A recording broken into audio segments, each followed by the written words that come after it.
Welcome back. I'm Sam Sadler here with Miriam Marsh of Empower. Welcome. Thank you, Sam. Yes, ma'am. It's a pleasure to have you here.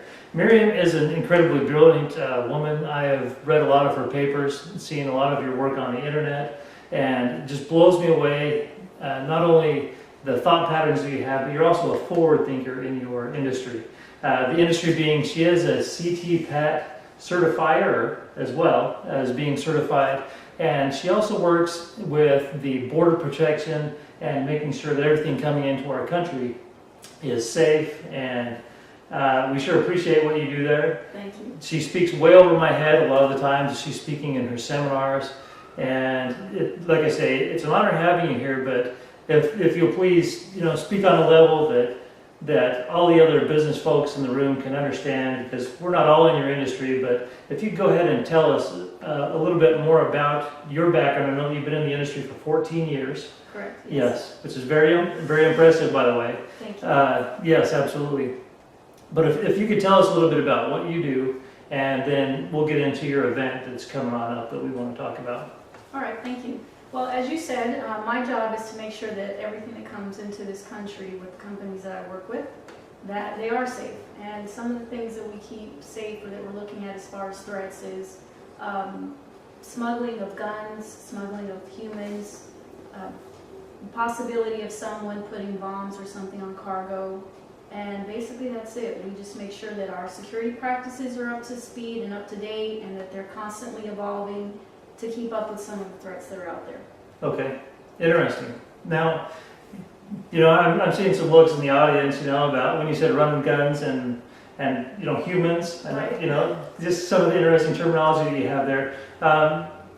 As far as of recent, are there any situations that you could tell us about where something was stopped? Is there anything, any of the old war stories that you could tell us about something that had happened at the border to where our systems that are in place have really worked out? Yes, and actually these situations come up quite frequently.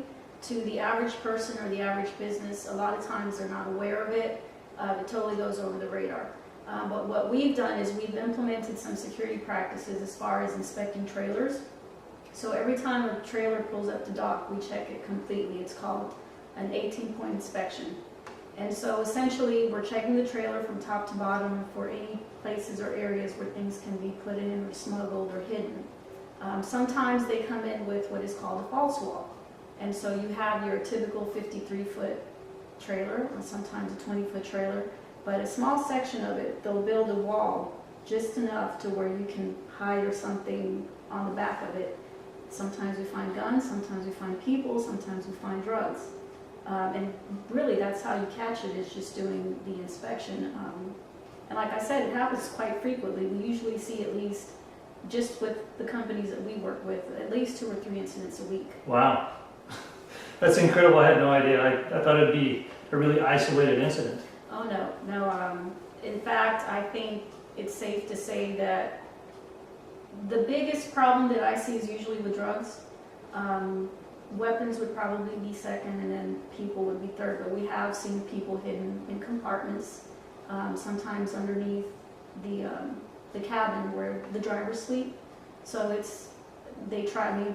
I never get to the point to find out why they were there or why they were trying to get over on the other side. Usually it's family members, or they're just trying to come over to find a better life or so. But yeah, they're there. Interesting. Crazy stories. Well, how long does that typically take when, say, a truck gets pulled over and they're inspected? How long does that inspection process take on maybe a 53-foot trailer? Well, there's 2 different types of inspections. The first one is when you pull up to the dock at the actual warehouse. So while it's being loaded, we have a team of people that go out and inspect it, which usually takes about 5 to 10 minutes. I mean, these people are professionals. They know exactly what they're doing, what to look for. So it doesn't take that long. In fact, it takes longer to load the trailer than it does to do the inspection. Now, if you happen to be driving and you're pulled over by an agency, like say Customs or some type of law enforcement, whether local or state, it depends on how well versed they are. So they may do it quickly with just a quick look over, 5 minutes. It may take a little bit longer. They may even confiscate the trailer for a couple of days. It depends. Wow. A couple of days, that can really hurt if somebody has a rush order on some of the freight or something. Oh, absolutely. That's why when we're working with our clients, we always let them know exactly what types of things they can expect, so that way they're already prepared. And like you were saying, they don't have their freight sitting in a warehouse somewhere waiting to be inspected because something was flagged. Mhm. So we try to be very proactive about that, and it doesn't happen very often, but it does happen.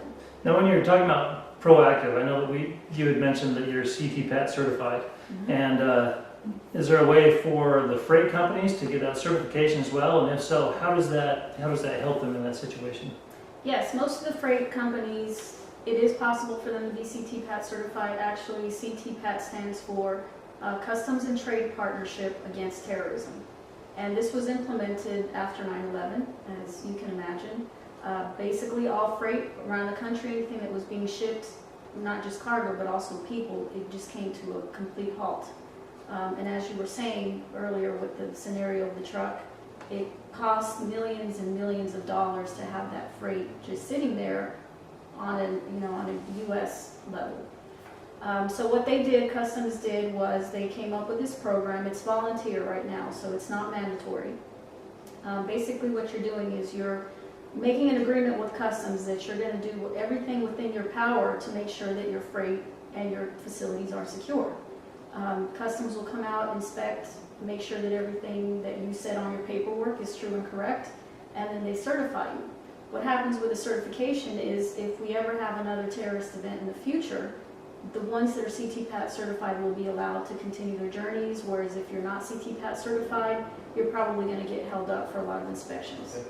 And then with the CTPAT certification, we talked about the freight lines, that it would be advantageous for them to be CTPAT certified. Is there anybody else that would be advantageous for them to be CTPAT certified as well? Oh, absolutely. For manufacturing facilities, for instance, anybody that's importing or exporting, it makes them more marketable, just because one of the requirements for CTPAT is you can only do business with another company that's either CTPAT certified, or they have to demonstrate that they have the same level of security practices. So for instance, if I have a major corporation, a contract with like a General Electric or an IBM, as a supplier to them, if it comes down between me and a competitor, and my competitor is CTPAT certified and I'm not, the chances of me getting that contract are slim to none. They're probably going to go with the competitor just because they know that they're safe and they've done their due diligence. So it becomes a marketing strategy. Okay. You could actually run an entire, because I'm a marketing guy, you could actually run an entire marketing campaign based on that if you see that that's a gap in your industry to where your competition is not CTPAT certified. Right, absolutely. Yeah, I would. And how long does that process take to become certified? The process takes approximately a month. Once you submit the paperwork, it all starts once you submit the application. The application is pretty lengthy in and of itself. Not only is it a matter of just filling in lines and answering questions, but it's also a matter of having procedures and policies in place within your facility. So if you don't have any processes and procedures, it might take a little bit longer because now you have to implement things, train your employees, et cetera, et cetera. But once you have all that, once you submit the application, it takes about 3 or 4 weeks for Customs to look over everything and get back to you. If everything looks good, they will give you certification, and then within a certain amount of time, they will come out and do the physical inspection. If you pass that inspection, then you're certified. If you don't pass it, usually they give you some time, 30 days to fix the problem. They come back out, look at it again.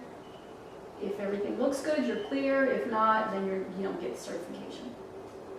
But one of the mistakes that a lot of companies make is they think that it's just an application process. So yes, filling out the application is easy. It's a matter of reflecting and demonstrating that you're doing everything from a physical perspective that you have on your application.